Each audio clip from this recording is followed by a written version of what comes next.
লতা পাও স্যার, লতা পাও ছাড়তে কইতাছি। দে কানে তুল দে। তোমার এটা দিতে পারো না। আমার বিয়ার স্মৃতি, আমার বাপের দেওয়া শেষ সম্বল ঢুকে কানের দুটুকু তুমি নিও না আমার কাছ থেকে। লতা পাও স্যার, কানে তুল দে। আমার জান থাকতে আমার কাছ থেকে তুমি আমার দুল নিতে পারবে না। তুই কইলে আমি এখন বারবার করতেছিস না তো? লতা কানে তুলবে, লতা। কি হয়েছে? তোর লগে এমন করতেছিস কা? কি হইব না? লতা আমি ভালোই ভালোই কইতাছি, এখনো সময় আছে। দে আমার কানে তুল দে। তোর এই বাড়িতে রেখে আমি করুন দেখি, তোরে কিন্তু আমি এই বাড়ি থেকে বাইর করে দিব। হ্যাঁ বাইর কর, ঘরটা ধুয়ে বাইর করে দে। আম্মা এক কাজ করো, ওর হাত ধরো। তুই দিবি না, তোর বাপে দিব। আমি আমার কানে তুল দিব না। দিবি? ভাই কানে তুল বেচে তোর লোন পরিশোধ কর। তোর কত পরে ঘাট ধাক্কা দিয়ে বাড়ি থেকে বাইর করে দে। দে বাইর করে দে। দে ওরে বাড়ি থেকে বাইর করে দিও না। আর তোর একটা কথা আমি সাফ সাফ করে দিতেছি, তোরে আমি তালাক দিমু আর তোর বাপের সময় মতো তালাক নামা আমি পাড়াইয়া দিব। তুমি বাইরে সবাই বাইর করে দিও। তুই কি কইছিলি? বিষ খাইতে গেছিলি, কইছিলি আব্বা মাসুদের সাথে বিয়া না দিলে বিষ খামু।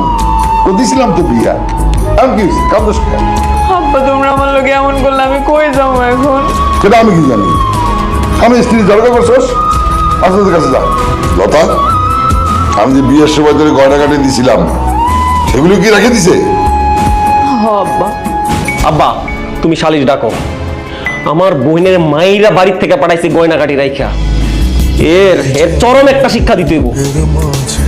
লতার বাপ, এটার একটা উপযুক্ত শাস্তির ব্যবস্থা করো তুমি। এই মাসুদ আমার মেয়ের পিছে ঘুরে ঘুরে ওর মাথাটা নষ্ট করছে, আর আমার মাইয়ার গায়ে হাত তোলে। আপনার মাইয়া সেটা আমার কোনো দুঃখ বুঝে না। দিছেন থেকে বেয়াদব মেয়ের জন্ম, হ্যাঁ আবার আমাদের বাড়িতে আসছেন সালিশ করতে। এ মাসুদ, তুই বিলে তোর বোনের মাইরা ধরে গয়নাগাটি রাইখা দিছিস, তো রাইখা না দিয়ে কি করুম কন? আমি লতারে যখন বিয়ে করছি যৌতুক হিসেবে তো আমার কিছুই দেয় না। আব্বা চলো, এই জানোয়ারের লগে আমাদের কোনো সম্পর্ক থাকতে পারে না। চলো আব্বা চল। চল চল। চোখে পাগল হয়েছি।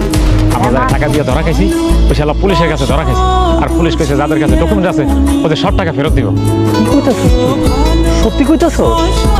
চল আমার লাগে। ওই লোকমান, ওই ও তোর লোকে যাইবো মানে? ওরে নিয়ে আমি যাইতেছি পাত্রে দেখতে। এই যে মিষ্টি হাতে দেখোস না? আর তুমি থামো তো। এই লোকমান, আমরা যে 20 লাখ টাকা ধরা খাইলাম, আমাকে যদি ওই টাকাটা ফেরত দেওয়া দেয় তাইলে ওই টাকা দিয়া আমি যে জমি বন্ধক দিছি, আমার বইয়ের স্বর্ণ গহনা বন্ধক দিছি, বিক্রি করছি, ওগুলো তো সব আবার ফেরত নিয়ে আসতে পারো। হ্যাঁ ফেরত পাবো। জানোস এই খবর শুনে তোর ভাবি অনেক খুশি হয়েছি।